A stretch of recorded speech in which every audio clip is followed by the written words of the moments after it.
Hello and welcome back to code with RSV. ये है हमारा वेब एपीआई सीरीज का लास्ट पार्ट। तो इस पार्ट में हम अपनी सर्विस में एंटिटी फ्रेमवर्क को यूज़ करेंगे और अपनी एप्लीकेशन को एंटिटी फ्रेमवर्क के थ्रू रन करके देखेंगे कि कैसे हम SQL सर्वर में स्टोर डेटा का इसमें यूज़ कर सकते हैं और एपीआई के थ्रू EF कोर का यूज़ करते हुए उस डेटा को मैनिपुलेट कर सकते हैं। तो चलिए स्टार्ट करते हैं। तो इसमें हमारे सबसे मेन चेंजेस जाएंगे सुपर हीरो सर्विस के अंदर।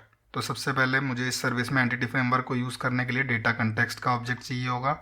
तो यहाँ पे एक नया वेरिएबल हम क्रिएट करते हैं, private read only data context.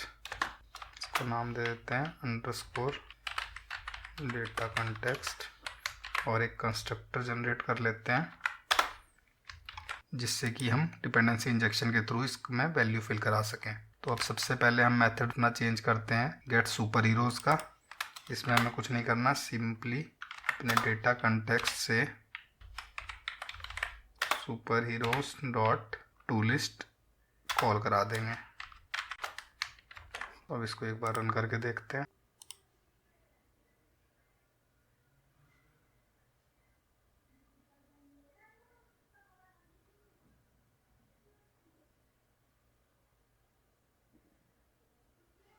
तो यहाँ पे मैं अपना अगर गेट वाला मेथड कॉल करूँ तो मेरे पास एक ब्लैंक रिस्पॉन्स आना चाहिए।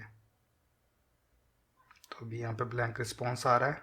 और अब मैं अगर अपने सुपर हीरो वाले टेबल के अंदर एक रो इंसर्ट करता हूँ तो मैं देखता हूँ कि वहाँ पे मैं इसको गेट कर पा रहा हूँ या नहीं। तो अब इसमें एक रो ऐड कर देते हैं। यहाँ पे ये एक रो ऐड हो चुकी है। वापस अपने वेब ब्राउज़र पे चल के देखते हैं अब एपीआई अब ये डेटा प्रोवाइड कर रही है या नहीं। तो अब यहाँ पे एग्जीक्यूट करने पे मेरे पास ये स्पाइडरमैन का डेटा आ रहा है जो कि पहले एम्प्टी एरे आ रहा था। तो मेरा डेटा यहाँ पे सही तरीके से फैच होके आ रहा है। तो अब सिमिलरली बाकी मेथड्स में भी 1 बाय 1 चेंजेस करते हैं और इस लिस्ट का यूजेज हटा के अब हम सारा काम इस डेटा कंटेक्स्ट के थ्रू करेंगे। तो ऐड सुपर हीरो के केस में underscore data context dot super heroes dot add और रिटर्न करते टाइम रिटर्न हमारा सेम होगा डॉट टू लिस्ट। अब इसको हम चाहें तो इसको असिंक मेथड यहाँ पे यूज़ कर सकते हैं जिसको कि हमें यहाँ पे अवेट करना पड़ेगा। और मेरे पास ऑप्शन आ रहा है इस मेथड को असिंक बनाने का, तो मैं इस मेथड को असिंक बना दूंगा।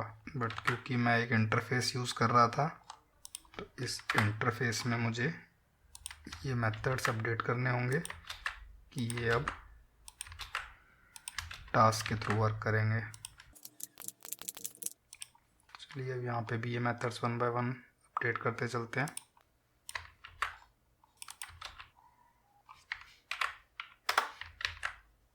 इसमें सुपर हीरोज डॉट फाइंड की जगह पे हम यूज़ करेंगे dot super heroes dot find async और इसमें मैं डायरेक्टली आईडी पास कर दूंगा जो कि प्राइमरी की है और इसके आगे लगाते हैं अवेट।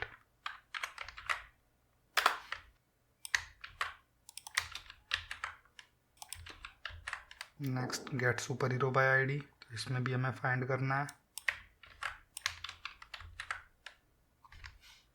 और इसमें थ्रो कर देना है सिंक। ये ऑलरेडी हो चुका है। इसमें भी हमें फाइंड करना है। इस मेथड को कर देते हैं सिंक। यहाँ पे एक चीज़ चेंज हो जाएगी कि जब भी हम कोई भी चीज़ अपडेट कर रहे हैं तो हमें कंटेक्स्ट में सेव चेंजेस असिंक कॉल कराना है। तो underscore data context dot save changes async और इसको भी कर लेते हैं अवेट। उसके बाद सिंपली टू लिस्ट असिंक मैं यहाँ से रिटर्न कर दूंगा। तो ये जो सेव चेंजेस वाला मेथड है ये मुझे डिलीट के केस में भी कराना पड़ेगा और ऐड के केस में भी कराना पड़ेगा। जब भी हम कोई भी चीज़ हमारे डेटाबेस में चेंज कर रहे हैं तो उसके बाद सेव चेंजेस असिंक कराना ज़रूरी है जिससे कि वो चेंजेस एक्चुअली डेटाबेस में पुश हो जाए। और इसको भी ऐड असिंक कर देते हैं। ठीक है, तो इस पॉइंट पे मैंने अपने सारे मेथड्स अपडेट कर दिए हैं। मैं वापस जाता हूँ आई सुपर हीरो सर्विस में और इसमें यहाँ नेम के आगे मैं असिंक लगा देता हूँ इनके क्योंकि जो मेरा बाय डिफ़ॉल्ट यहाँ पे जनरेट कर रहा था मेथड, जब मैं डिफ़ॉल्ट विजुअल स्टूडियो की फंक्शनैलिटी यूज़ कर रहा था असिंक में कन्वर्ट करने के लिए, तो वो नेम के आगे ऑटोमेटिकली असिंक लगा देता है, जो कि एक अच्छा नेमिंग कन्वेंशन भी है, जिससे कि आपको पता लगता रहे कि आप जिस मेथड को कॉल कर रहे हो वो एक असिंक मेथड है, आपको उसको अवेट कराना है, वो एक टास्क रिटर्न करेगा। तो इस पॉइंट पर मेरे सारे चेंजेस हो चुके हैं। अब एक बार इसको फाइनली टेस्ट करने से पहले मैं कुछ क्लीन अप कर देता हूँ, जिसमें कि ये वेदर की क्लासेस मैं डिलीट कर देता हूँ जो यूज़ में नहीं है।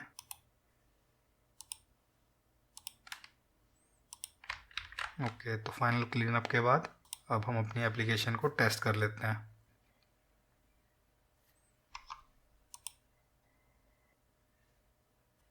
ओके, तो कुछ एरर्स आ रहे हैं, जो कि सुपर हीरो कंट्रोलर में मैं यहाँ पे जब मेथड कॉल कर रहा था तो यहाँ पे मुझे अपडेट करना पड़ेगा कि ये अपडेट करे। तो मैं ये चेंजेस कर देता हूँ।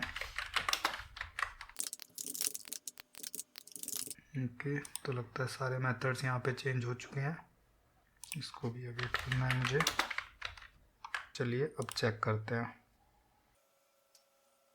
तो सबसे पहले हमारा जो गेट का मेथड था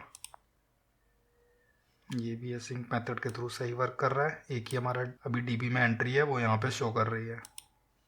इसके बाद पोस्ट करके देख लेते हैं हीरो को। आईडी हमें देने की ज़रूरत नहीं है, वो बाय डिफ़ॉल्ट जनरेट होगी। पे डाल देते हैं आयरन मैन,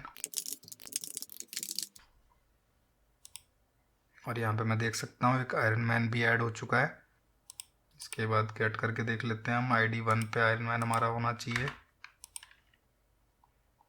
सॉरी आईडी 1 पे स्पाइडर मैन है, आईडी 2 पे मेरा होना चाहिए आयरन मैन।